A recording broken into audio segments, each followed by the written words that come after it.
کہ زید کہتا ہے جس کو مغرب کی تیسری رکعت جماعت کے ساتھ ملے وہ جب اپنی نماز پوری کرنے کھڑا ہو تو اپنی دوسری رکعت میں قعدہ کرے،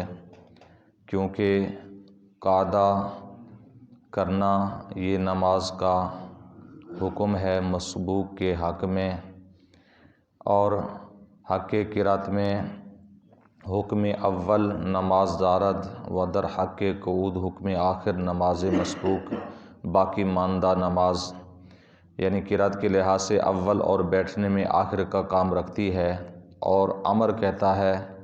کہ مسبوق دوسری رکعت پر قعدہ نہ کرے کہ بعض کتب فقہ میں ایسا ہی لکھا ہے، تو اس میں شرعی حکم کیا ہے؟ یعنی یہ سوال کیا گیا کہ ایک شخص یہ کہتا ہے کہ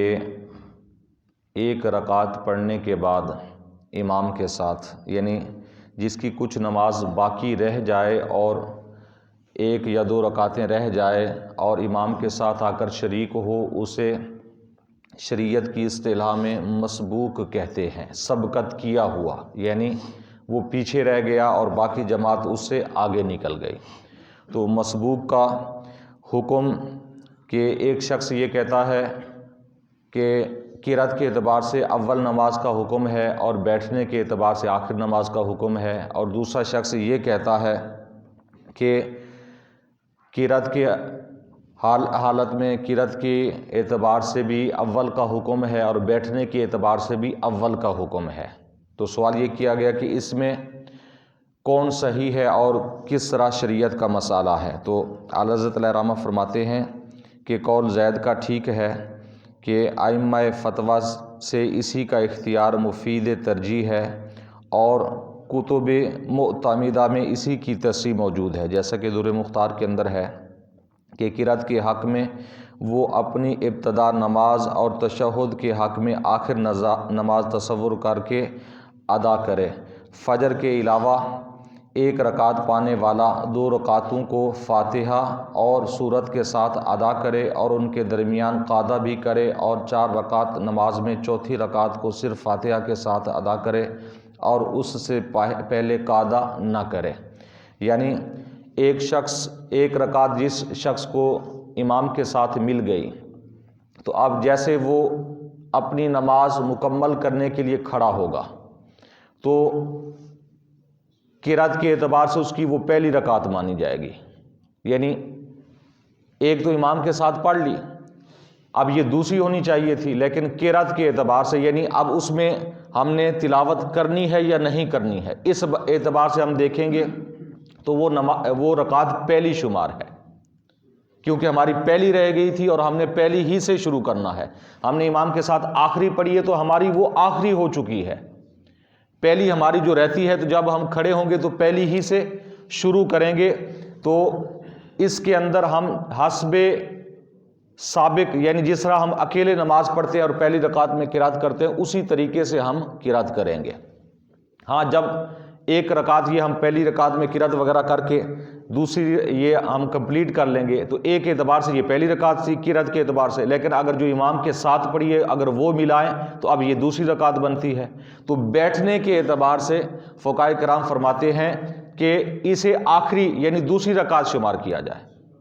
بیٹھنے کے اعتبار سے، یعنی ایک امام کے ساتھ پڑھ لی، ویسے تو یہ پہلی تھی جو ہم نے کھڑے ہو کر اکیلی پڑھی، پہلی رکعت پڑھی، اور امام کے ساتھ تیسری یا چوتھی پڑھی تھی، تو اب ہم ایک پڑھنے کے بعد پھر یعنی اکیلے ایک پڑھنے کے بعد بیٹھیں گے، اس میں قعدہ کریں گے، اتحیات پڑھیں گے، کہ بیٹھنے کے اعتبار سے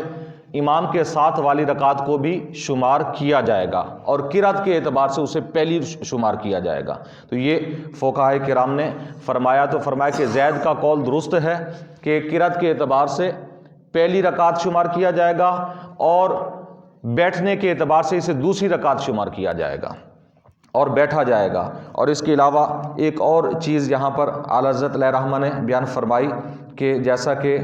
کتب فقہ کے اندر اور کتب فتاویٰ کے اندر یہ چیز موجود ہے کہ اگر کسی شخص نے